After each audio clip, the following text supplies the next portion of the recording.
សូមគោរពនឹងជម្រាបសួរពុកម៉ែបងប្អូនទាំងអស់គ្នាជាទីគោរពជាទីរាប់អានសូមស្វាគមន៍ពុកម៉ែបងប្អូនទាំងអស់គ្នាសាជាថ្មីចូលមកកាន់ Channel របស់ខ្ញុំមួយសាទៀតដោយសារតែ Channel របស់ខ្ញុំនឹងខានបង្ហោះនៅវីដេអូនឹងអស់រយៈពេលជាង1ខែមកហើយឥឡូវនេះថ្ងៃនេះដែរខ្ញុំមានសាច់រឿងថ្មីមួយដែលចង់ចែករំលែកទៅកាន់ពុកម៉ែបងប្អូនទាំងអស់គ្នាទុកគ្រាន់ជាទីសន្តាប់ផងដែរហើយរឿងថ្ងៃនេះដែរគឺតាក់ទងជាមួយនឹងរឿងពិតផ្ទាល់ហើយដែលបានកើតឡើងនោះកាលពីអំឡុងឆ្នាំ2008មកម្លេះហើយចំពោះបងប្អូនអរគ្នាខ្លះអាចថាគាត់ធ្លាប់ជួបហើយដូចជារឿងអាបរឿងខ្មោចរឿងព្រាយបិសាចអីហ្នឹងគាត់ធ្លាប់បានស្ដាប់នៅ Channel បងប្អូនផ្សេងក៏ដូចជាតាមការដំណើររបស់ឪពុកម្ដាយបងប្អូនយាយតាអ៊ំពូមីងហ្នឹងគឺតគ្នាមកហើយក្នុងសង្គមខ្មែរយើងណាបាទនៅក្នុងអញ្ចឹងនៅក្នុងថ្ងៃហ្នឹងដែរខ្ញុំមានសាច់រឿងថ្មីមួយថ្មីអាចថាថ្មីសម្រាប់បងប្អូនខ្លះហើយក៏ខ្ញុំអត់ដឹងថារឿងហ្នឹងវាបានជួបទៅកាន់ដែលធ្លាប់មានទៅកាន់បងប្អូនណាខ្លះនោះទេគឺខ្ញុំអត់ដឹងទេអញ្ចឹងសាច់រឿងនេះដែរគឺពាក់ព័ន្ធជាមួយនឹងអាបបងប្អូនប្រិយមិត្តទាំងអស់គ្នាបានដឹងមកហើយថាអ្នកដែលធ្លាប់ជួបអាបលងឬក៏ជួបដោយចៃដន្យឬក៏ដោយប្រការណាមួយនោះគឺជួបនៅពេលយប់ក៏ដូចជាជួបនៅពេលដែលមេឃភ្លៀងមេឃអីអញ្ចឹងទៅនៅពេលយប់ហ្នឹងដែលអាបវាចាប់ផ្ដើមចេញដល់រកស៊ីរកចំណីតាមតែទំនៀមទម្លាប់របស់អាបហ្នឹងអញ្ចឹងទៅហើយនៅក្នុងរឿងនឹងខ្លះដែរក៏មានបងប្អូនខ្លះថាក៏មានថាមានអាបពិតមែនហើយបងប្អូនខ្លះទៀតក៏ថាមិនមានអាបទេអីអញ្ចឹងទៅអញ្ចឹងអានឹងជឿមិនជឿអានឹងយើងទុកមកដុំហើយគិតថាគ្រាន់តែជាការស្ដាប់កំសាន្តក្រៅពីសម្រាប់ការងារឬក៏ក្នុងពេលបំពេញការងារអីចឹងផងដែរអញ្ចឹងសម្រាប់បងប្អូនដែលទើបតែស្គាល់នៅ Channel របស់ខ្ញុំនៅក្នុងវីដេអូនេះឬក៏យ៉ាងណាអីបើសិនជាបានស្ដាប់ហើយពេញចិត្តក៏សូមជួយចុច Subscribe ឬក៏comment ឲ្យខ្ញុំបានដឹងផងហើយនឹងសាច់រឿងហ្នឹងបើជាមិនជាវែងអីទេអញ្ចឹងដើម្បីកុំឲ្យពេលវេលាយើងកាន់តែយូរតទៅមុខទៀតអានឹងយើងប៉ុណ្ណឹងសិនណាអញ្ចឹងកាលពីឆ្នាំ2008នៅក្នុងខេត្តព្រៃវែងនៅក្នុងស្រុកមួយនៅក្នុងអំឡុងពេលនឹងដែរគឺនៅរដូវវស្សាណាដោយសារតែមានក្មេងប្រុសម្នាក់ដែលមានវ័យខ្ទង់ប្រហែលជា10ឆ្នាំឬក៏12ឆ្នាំ10ឆ្នាំទៅ12ឆ្នាំអីប៉ុណ្ណឹងឯងជាក្មេងប្រុសអញ្ចឹងទៅហើយគាត់មានដីឪពុកម្ដាយរបស់គាត់មានដីស្រែចម្ការហ្នឹងដីដែលធ្វើចម្ការដែលនៅឆ្ងាយពីភូមិហ្នឹងប្រហែលជា2ទៅ300ម៉ែត្រក៏ប៉ុន្តែចម្ការហ្នឹងគឺមានតែទួលនឹង2ទេគឺមានទួលរបស់ក្មេងប្រុសម្នាក់ហ្នឹងហើយនឹងគ្រួសារផ្សេងមួយទៀតប៉ុន្តែដីវាជាប់គ្នាអញ្ចឹងដែរនៅពេលដែលធ្វើការនៅពេលដែលមេឃភ្លៀងនៅពេលដែលអីអញ្ចឹងទៅក៏ដូចថាវាមេឃខែវស្សាណាភ្លៀងរលឹមអញ្ចឹងទៅក៏ដូចជាមិនដឹងថាព្យុះផងអីផងក៏មិនដឹងប៉ុន្តែវាភ្លៀងបន្តក៏ទុយគ្នាណាដូចថារលឹមទៅខ្លាំងទៅភ្លៀងទៅទាំងយប់ទាំងថ្ងៃហ្នឹងអស់ប្រហែលរយៈពេលប្រហែលជាមួយអាទិត្យដូចថាមេឃហ្នឹងវាមិនស្រឡះសោះដូចជាមិនឃើញពន្លឺថ្ងៃអីសោះអញ្ចឹងនៅក្នុងគ្រួសាររបស់ក្មេងប្រុសម្នាក់ហ្នឹងអាហ្នឹងខ្ញុំសូមហៅឈ្មោះថាបូរិនណាអញ្ចឹងក្នុងគ្រួសាររបស់បូរិនហ្នឹងគឺគាត់ធ្វើស្រែរបស់គាត់គឺនៅឆ្ងាយពីដីចម្ការហ្នឹងប្រហែលជាខ្ទង់100ម៉ែត្រទៀតហើយនៅដីទួលហ្នឹងគឺធ្វើចម្ការដាំដំណាំបន្លែផ្សេងក្រៅពីការធ្វើស្រែហ្នឹងអញ្ចឹងទៅប៉ុន្តែដោយសារតែមេឃនឹងភ្លៀងខ្លាំងពេកអញ្ចឹងឪពុកម្ដាយក៏ដូចជា បងអីក៏មិនបានជានៅចាំចំការហ្នឹងអីដោយការពីមេឃដែលវាមិនតាន់ភ្លៀងអីដែរណាប៉ុន្តែនៅពេលនោះដែរមេឃអត់ដឹងថាជាថ្ងៃទីប៉ុន្មានទេអត់ដឹងថាថ្ងៃទី6ឬក៏ទី7ឬក៏ក្នុងចំណោមថ្ងៃទីប៉ុន្មានទេប៉ុន្តែច្បាស់ណាស់ថាមិនមែនថ្ងៃទី1ទី2ទី3ទី4ទេអាចចន្លោះថាថ្ងៃទី5រហូតដល់ថ្ងៃទី7ហើយនៅពេលនឹងដែរបូរិននឹងបានទៅលេងផ្ទះក្មេងៗដែលនៅទល់មុខគ្នាឬក៏ចំហៀងគ្នាមិនជាឆ្ងាយទេនៅតាមទីជនបទអីចឹងណាហើយដោយសារតែបានទៅណាផងហើយក៏ទៅលេងជាមួយនឹងក្មេងៗដែលមានវ័យសបាក់សបាល់គ្នានឹងចឹងទៅនៅពេលនោះដែរក៏នៅលេងនឹងជាធម្មតាចឹងទៅហើយស្រាប់តែលេងខ្ទង់ប្រហែលជាម៉ោង4ស្រាប់តែបូរិនហ្នឹងក៏បានឃើញមេឃហ្នឹងណារៀងវាអត់ភ្លៀងអញ្ចឹងក៏គិតថាចង់ទៅមើលដីស្រែមិនដីស្រែទេគឺទៅមើលចំការក្រែងលោថាវាមានអ្នកលួចឬក៏មានគោនឹងអ្នកណាយកគោនឹងទៅចងអីចឹងណាពីព្រោះនៅទួលជាប់ហ្នឹងវាមានទួលមួយដែលគេអត់ធ្វើដែរហ្នឹង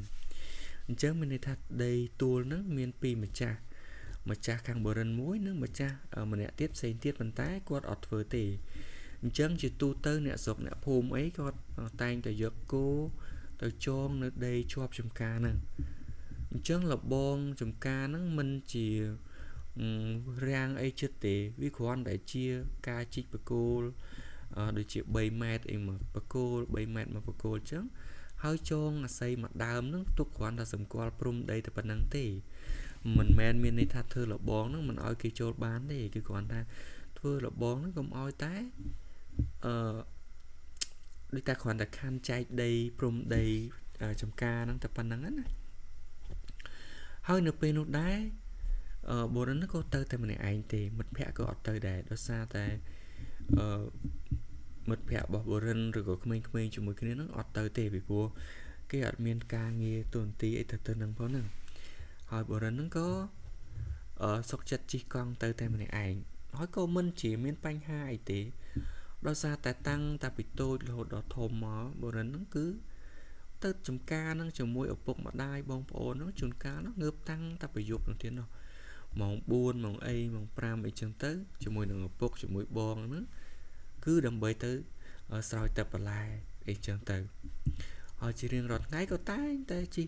កង់ជិះអីក្រោយពីពេលចេញពីរៀនពីអីហ្នឹងទៅជួយកិច្ចការងារខ្លះនៅក្នុងចំការចឹងតាមតែរបៀបដែលក្មេងអាចធ្វើបានកាលពីចំនួនហ្នឹងដល់តែអញ្ចឹងហើយនៅក្នុងថ្ងៃនឹងដែរកាលពីនៅច្រកដីចូលចំការដែលយើងមានផ្លូវមួយដែលជិះចូលទៅបានណាពីផ្ទះអ្នកភូមិទៅរហូតទៅដល់ស្រែទៅដល់ចំការនឹងតែម្ដងគឺជិះតាមផ្លូវស្រែទៅហើយប៉ុន្តែផ្លូវស្រែកាលពីចំនួនហ្នឹងគឺធំអាចជិះម៉ូតូឬក៏ជិះកង់បានជិះគ្នាបានអត់មានជាផ្លូវស្រែអីទូចទេគឺវាប្រៀបដូចជាទំនប់មួយអញ្ចឹងប៉ុន្តែក៏មិនជាធំពេកអីប៉ុន្មានដែរយើងអាចថាជិះកង់ជិះគ្នាបានណាតាមផ្លូវស្រែហ្នឹងអញ្ចឹងនៅពេលដែលជិះទៅបើយើងនិយាយទៅនៅមាត់ច្រកចូលចំការរបស់បរិនហ្នឹងគឺមានដើមគឺដើមកាញ់មួយដើមហ្នឹងនៅមាត់ដីចូលចំការហ្នឹងហើយដើមកាញ់មួយដើមទៀតគឺនៅចុងដីចំការហើយដីចំការបរិវេណដីចំការហ្នឹងមានទំហំក្បាលដីនោះខ្ទង់ប្រហែលជាជាង30ទៅ40ម៉ែត្រហើយឯបដោយនោះប្រហែលជាខ្ទង់100ទៅ120 130ម៉ែត្រអីប៉ុណ្ណឹងណាដល់តែអញ្ចឹងហើយនៅពេលដែលចូលទៅដល់មាត់ច្រកចូលចំការហ្នឹងបុរិនក៏បានវាយចតុលកង់នោះទុកនៅម្ដុំអត់ដាក់ចូលដីចំការទេដាក់នៅលើភ្លឺស្រែដែលមាត់ចូលចំការច្រកចូលចំការនឹងឯងហើយក៏ដើរមកមុខបន្តិចហ្នឹងគឺនៅឈរមើលដើមកាញ់ដោយសារតែដើមកាញ់ហ្នឹងត្រូវបានឪពុករបស់បុរិនហ្នឹងកាប់កាលពីអំឡុងពេលមុនដែលមេឃភ្លៀងហ្នឹង ប៉ុន្តែក្រោយពេលដែលមេឃភ្លៀងនឹងមកក៏សភាពស្លឹកឈើនឹងមិនជាតាន់ក្រៀមអីប្រមាណទេដោយសារថាវាអត់មានត្រូវថ្ងៃអីផងហើយណាមួយដោយសារតែមេឃភ្លៀងរលឹមនឹងវាសើមរហូតដល់ពេលចឹងស្លឹកវានៅរៀងស្រស់បោះច្រើនបុរិនក៏ចោលភ្នែកទៅមើលដំណាំអីធម្មតាកុំឲ្យតែមានគោមានអីចូលឬក៏មានការអ្នកខ្លះលួចអីខ្លះតែប៉ុណ្្នឹងចឹងទៅណាប៉ុន្តែពេលនឹងដែរក៏នៅដីកំពុងតែមើល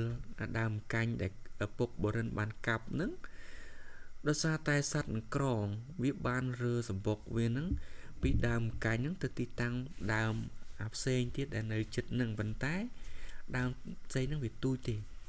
តែដើមកាញ់នឹងវាធំដោយសារតែវាចាក់រឹសចាក់អីបឺតជីវជាតិពីការដែលស្រោចជីដាំដំណាំនៅក្នុងដីចម្ការនឹងមានដូចជាត្រសក់ត្រប់ឬក៏តកួនឬក៏ដំណាំផ្សេងអីចឹងណានៅពេលដែលរឹសវាចាក់ទៅដល់ណាអញ្ចឹងនៅតំបន់ដែលរឹសវាចាក់ហ្នឹងគឺដំណាំគឺវាអត់ល្អទេវាអត់លូតស្មើជាមួយនឹងដំណាំផ្សេងដែលដាំជាមួយគ្នានោះទេអញ្ចឹងឪពុកបុរិនក៏សម្រេចចិត្តថាកាប់ចោលតែម្ដងទៅពីព្រោះដាំដំណាំវាអត់បានល្អអញ្ចឹងក៏បន្តនឹងមើលសត្វអង្ក្រងដែលវាពំឬក៏វាធ្វើដំណើរចល័តពីដើមអង្កាញ់ហ្នឹងតទៅដើមឈើដើមសកែមួយដើមទៀតប៉ុន្តែដើមសកែហ្នឹងមិនជាធំទេប៉ុន្តែវាក៏បានជូនហើយក៏ខ្លះក៏កំពុងតែកាច់សបុកនៅដើមសកែហ្នឹងអញ្ចឹងណាvà ដើមសកែហ្នឹងដើមអាចថាធំជាងមេជើងអីតែប៉ុណ្្នឹងទេប៉ុន្តែវារាងខ្ពស់អាចថាកម្ពស់2ម៉ែត្រជាងអីអញ្ចឹងណាបងប្អូនបាទហើយនៅស្រាប់តែពេលដែលមើលហ្នឹងបុរិនក៏បានចោលភ្នែកទៅមើលនៅចុងដីតាមកន្លែងដាំដំណាំអីផ្សេងហ្នឹងខណៈពេលនោះដែរបើយើងនិយាយទៅថាខ្ទង់ប្រហែលជាខ្ទង់ម៉ោង4ល្ងាចអីតែប៉ុណ្្នឹងទេខណៈពេលនោះដែរស្រាប់តែកំពុងតែឈរមើលហ្នឹងស្រាប់តែមានអ្វីមួយយ៉ាងដែលហោះមកពីទិសខាងជើងហើយសំដៅមកទិសខាងត្បូងហ្នឹងឯងគឺលឿនមែនតើហើយដីដែលចំការបរិនហ្នឹងគឺបដោយលិចកើតដីក្បាលដីដែលជាប់ចូលចំការហ្នឹងនៅទិសខាងលិចហើយបរិនឈរទៅសម្លឹងមើលទៅទិសខាងកើតនៅចុងដីចំការហ្នឹងហើយបញ្ជាក់បងប្អូនភាសាទៀតផែខ្ទង់ដីហ្នឹងមិនជាច្បាស់ទេអាចខ្ទង់ចាប់ពី100ម៉ែត្រទៅ120 130ឬក៏ដល់150ក៏អានឹងអត់ច្បាស់ដែរប៉ុន្តែគ្រាន់តែដឹងថាវាវែងដែរដីហ្នឹងខណៈពេលនោះដែរស្រាប់តែមានអ្វីមួយយ៉ាងហោះមកពីទិសខាងជើងហ្នឹងទាំងដែលមេឃកំពុងរលឹមស្រេចមិនទាន់ដាច់គ្រាប់ភ្លៀងអីទេប៉ុន្តែមិនជាភ្លៀងខ្លាំងទេវាគ្រាន់តែជាផ្សែងណានៅពេលនឹងដែរក៏ស្រាប់តែមានដែលចាប់អារម្មណ៍ហ្នឹងគឺថាមើលទៅគឺពេញតួតែម្ដងគឺជាអាបមើលទៅពេញភ្នែកតែម្ដងប៉ុន្តែអ្វីដែលចម្លែកនោះគឺថាដីគឺវាមានចម្ងាយ100ទៅ150ម៉ែត្រហ្នឹងដល់ពេលទៅមើលទៅតាមធម្មតាយើងមើលទៅគួរតែឆ្ងាយណាប៉ុន្តែពេលហ្នឹងបុរិនប្រាប់ថាអ្វីដែលគាត់មើលឃើញគឺហាក់ដូចជាជិតខ្លាំងមែនតើជិតខ្លាំងហាក់ដូចជាមើលខ្ទង់ចម្ងាយខ្ទង់10ម៉ែត្រអញ្ចឹងពីគ្នានឹង10ទៅ15ម៉ែត្រអីតែប៉ុណ្ណឹងទេគឺថាមើលមុខច្បាស់តែម្ដងសក់រំភើយផៃផាត់ដែលហោះពីទិសខាងជើងមកសំកាំងឈប់សំកាំងនៅលើដើមកាញ់ហើយដើមកាញ់ហ្នឹងគឺរាងខ្ពស់ដែរបងប្អូនខ្ពស់ប្រហែលជាខ្ទង់3ម៉ែត្រកន្លះទៅ4ម៉ែត្រណាអាចថា4ម៉ែត្រជាងអីចឹងទៅហើយហោះទៅសំកាំងនៅលើដើមកាញ់ហ្នឹងតែម្ដងហើយសក់រំភើយផៃផាត់នោះគឺវែងខ្លាំងមែនតើដែលសភាពមុខនោះគឺបាក់ហ្មងសភាពមុខបាក់ហើយវ័យអាចខ្ទង់ពី40ក្រាស់ទៅ50ជាងអីចឹងទៅតែមុខឡើងប្រផេះឡើងបាក់តែម្ដងភ្នែកឡើងរូងដូចថាមើលទៅគួរឲ្យខ្លាចតែម្ដងប៉ុន្តែអ្វីដែលបុរិនប្រាប់នោះគឺថាអាបនឹងមិនបានធ្វើអីទេគេគ្រាន់តែឈប់សំកាំងហើយសម្លឹងមើលមកតែប៉ុណ្ណឹងតែអ្វីដែលគួរឲ្យថាឲ្យព្រឺរោមព្រឺសម្បុរនោះគឺថាចម្ងាយវាឆ្ងាយទេ ប៉ុន្តែមើលទៅវាហាក់ដូចជានៅជិតខ្លាំងមែនទែនត្រឹមតែចម្ងាយ4-10 ម៉ែត្រពីគ្នាតែប៉ុណ្ណឹងអញ្ចឹងគឺថាមើលទៅច្បាស់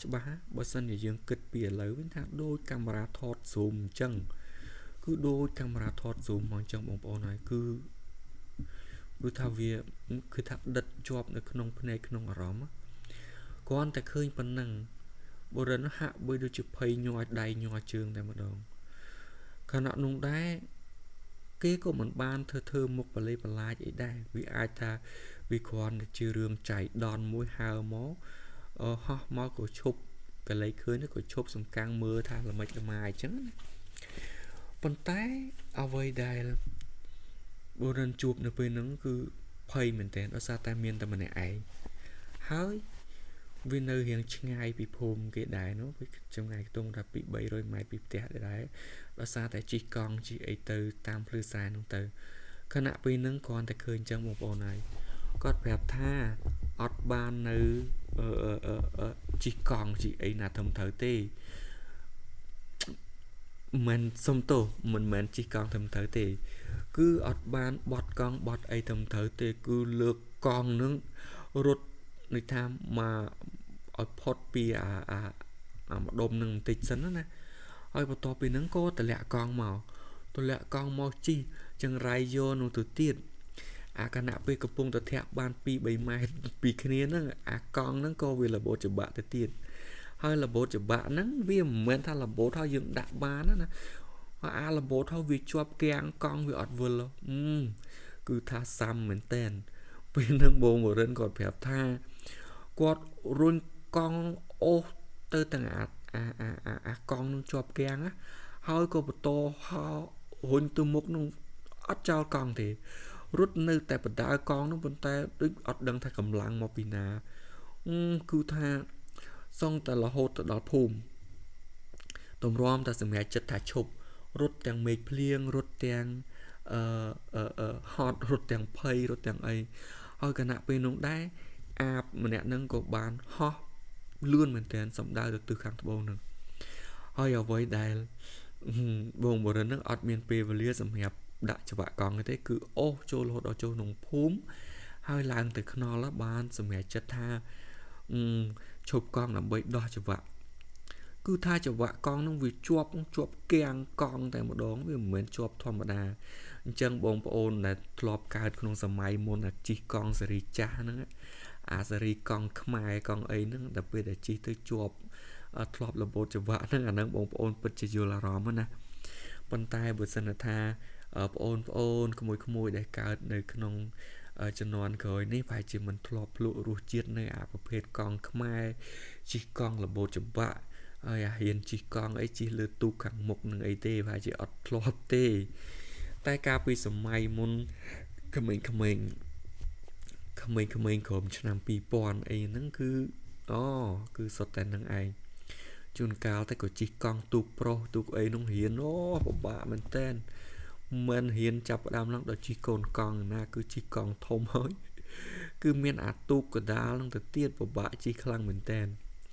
អញ្ចឹងនេះគឺជាអតីតកាលមួយបើសិនបងប្អូនដែលធ្លាប់ឆ្លងកាត់គាត់ទៅលើពាក្យខ្ញុំប៉ុណ្ណឹងក៏អាចឲ្យញឹមសោចម្នាក់ឯងបានដែរហើយបើសិនជាធ្លាប់ឆ្លងកាត់កុំភ្លេចខមមិនម្នាក់មួយផងមើលចែកជូនបងប្អូនយើងមើលថាអ្នកណាធ្លាប់ឆ្លងកាត់រឿងនឹងខ្លះណាពីព្រោះខ្ញុំក៏ឆ្លងកាត់ក្នុងរឿងនឹងមកដែរពេលដល់គាត់និយាយនឹកឃើញនៅអតីតកាលកន្លងមកហ្នឹងក៏វាធ្វើឲ្យយើងនឹងសប្បាយទៅតាមហ្នឹងណាមានអារម្មណ៍ថាទៅតែមួយថ្ងៃនោះសោះហុយឥឡូវសុកឡើង10 20 30ឆ្នាំអស់ហើយវ័យម្នាក់នេះខ្លះក៏មានកូន1កូន2ខ្លះក៏ទើបតែរៀបការខ្លះក៏មានកូននឹងរៀងបានចូលរៀនចូលអីហ្នឹងអ្នកចំនួនហ្នឹងមើលខមមិនម្នាក់មួយមើលបងប្អូនឥ